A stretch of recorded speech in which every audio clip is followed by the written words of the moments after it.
Take a look at this. It's a demonstration in Berlin against national lockdown orders. Germans are using their constitutional right to assemble. They are protesting against the government telling them they no longer have the right to freely leave their homes. With 95% of Americans under similar lockdown orders, I'm scratching my head wondering, where are all the progressives and libertarians? Oh, that's right. They're at home. Many of whom are in agreement with our rights being stripped away from us, saying it's in the name of safety and security. I've heard that one before. In Mississippi, the police broke up a drive-in church service where parishioners sat in their individual cars listening to the service on the radio. The police were overheard in video saying, "Your rights have been suspended." All across the country, churchgoers and pastors have been issued tickets for attending services. At one church in Virginia, 16 people were sufficiently spaced apart in a room that seats 293. Yet the police broke it up and issued the pastor a criminal summons. In Michigan, Governor Gretchen Whitmer has banned the sale of anything she deems non-essential in the big box stores such as Home Depot, Walmart, and Target. People are now prevented from buying home improvement supplies or even seeds to plant food in a garden. Essentially, they are told to stay at home and aren't even allowed to pass the time productively. Birthday parties and funerals are being broken up by the police, and unless you carry an essential worker document, the police are well within their rights to stop and ticket you for violating the stay-at-home orders. You have lost your right to leave your home unless you are going out for groceries or medicines. And that is just in America. All around the world, governments have issued new laws and new ways to control their populations, whether through tracking apps or, in some cases, brute force. I understand there's a deadly virus circulating around, and I understand we all need to keep ourselves and each other safe. But I question the method in which we all seemingly have agreed to. When any of us talk about strategies that don't involve mandatory lockdowns, we're accused of putting money over people, especially when talking about strategies to achieve natural herd immunity. I want to know, since when is following a known scientific approach become a Republican idea and sheltering in place while waiting for big pharma to rescue us with a vaccine a Democrat idea? This is where I'm confused. Many of us who fight for the freedom of Julian Assange, Chelsea Manning, and against the Patriot Act are now in another moment of terror, willing to relinquish the very rights our founding fathers risked and gave their lives for. We shelter in our homes while the greatest wealth heist in human history happens right under our noses. You want to talk about money?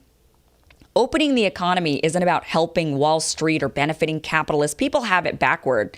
Keeping it closed is allowing the banks and investors to squeeze any and every last ounce of financial freedom we might have had away from us. Banks make their money from giving out loans. Now suddenly the economy has stopped, yet the banks are largely still collecting mortgages, rents, car payments, and credit card payments. People are now scrambling to get loans to cover the loan payments they already have. Renters are being given rent deferments but are expected to pay it all back as soon as they can resume their normal lives. Essentially, they're taking out rent loans. And if you can't get a loan to cover your loans, the banks will just take your house and sell it to the wealthy as a cheap investment. Don't worry. You might be able to rent your old house from your new landlord.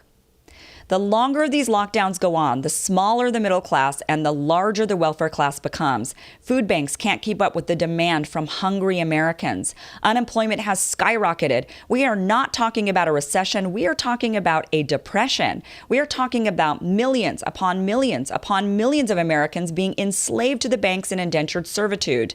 The rich will only get richer. They have the extra capital to buy up your sold stocks for dirt cheap, buy up your foreclosed home for dirt cheap, and buy up your closed down small business for dirt cheap, all sold or lost because you desperately needed money to get you through this.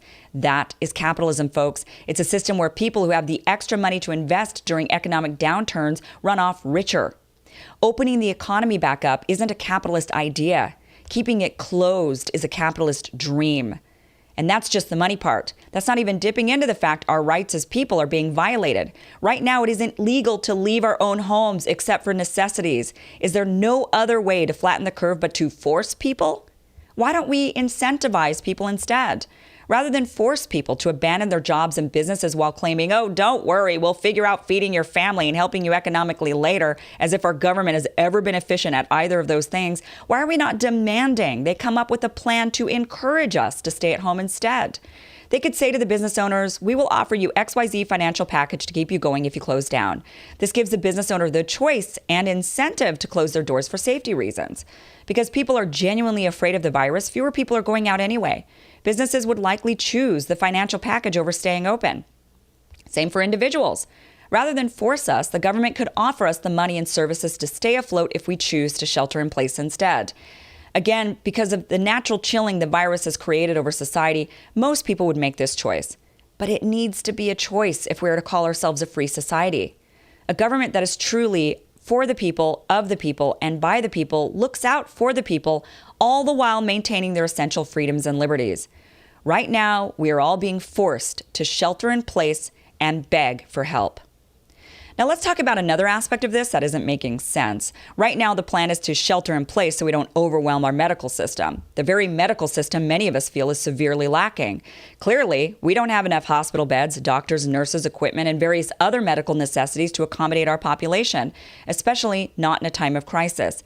And since we are working hard to accommodate it, rather than it accommodate us, when this is all over, we're likely to just go back to business as usual.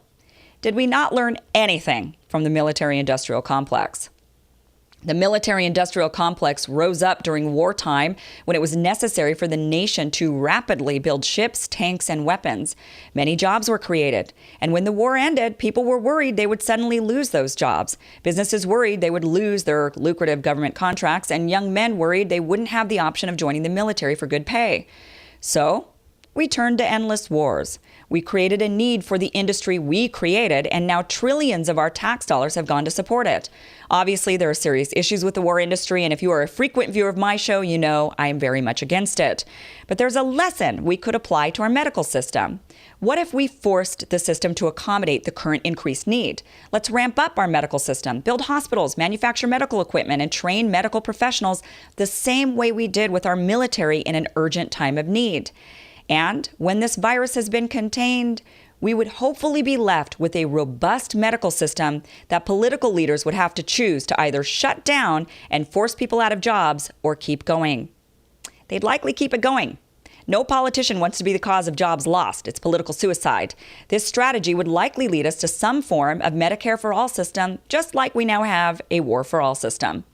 And it likely would be a more cohesive and coordinated system that would be much better prepared in the likely event we have another pandemic or, God forbid, are under biological or chemical attack. So you see, the strategy so many of us currently are okay with is not only dangerous for our democracy and freedoms, but it also doesn't make sense nor change. We are maintaining the status quo while our wealthy leaders in Washington squabble over how little they need to offer us to keep us from revolting. We're keeping our decrepit medical system from adapting while we wait for big pharma to come to the rescue. This is a bad plan, and I hope many of you start to realize it.